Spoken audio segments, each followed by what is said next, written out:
Alright, hello guys. Today we're going to be talking about the Design tab on Microsoft Word. So let's have a look at the Design tab. There's a whole bunch of things you can see here. All of this going on. But before we do anything with that, we have a lot of stuff on our document. There's a really useful keyboard shortcut that I haven't really talked about so far. On a PC, it's Control-A. On a Mac, it's Command-A, and it selects everything in your document. Everything. Really useful if you want to change everything's font, or you want to change copy everything, or in this case, delete everything. It gives us a blank document once again. So all of these little things on the top are different ways that the title and headings can be formatted on the Home tab. So you see over here, we didn't really talk about styles in our first video. So you can make whatever your text is, either be your normal text, you could make it be a heading, or you could even make it a title.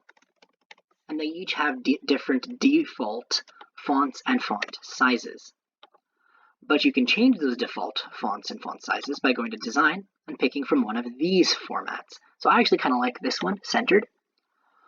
So I'll pick this one, go back to Home, and then let's make a title. So the tail of this document, right? And it looks nice. It's got two lines on top, this whole thing going on in the bottom. It's pretty cool, pretty neat, pretty nifty. You can use a heading for your chapter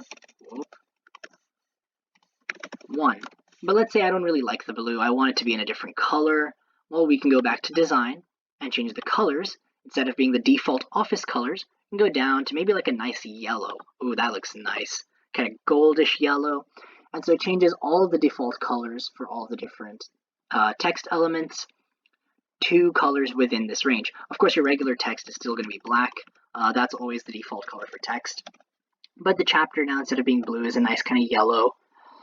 You can also change the default fonts. I know you can't necessarily see the different fonts here, but as you can see, they're always changing. It'll give you a whole bunch of options: Cambria, Calibri, Arial, Corbel, Kendra, etc., right?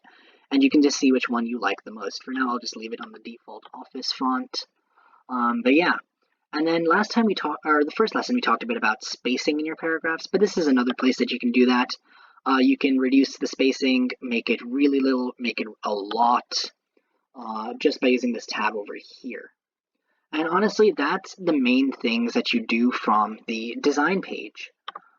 For spacing, again, I do recommend using this option right here. It's a little more customizable. It gives you a little more understanding of how much your spacing is. But again, that only applies for the paragraph that you're on, whereas the other one would apply for the entire document.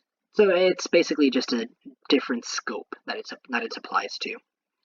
But yeah, I mean, this was a relatively short video, but that is really the Design tab explained.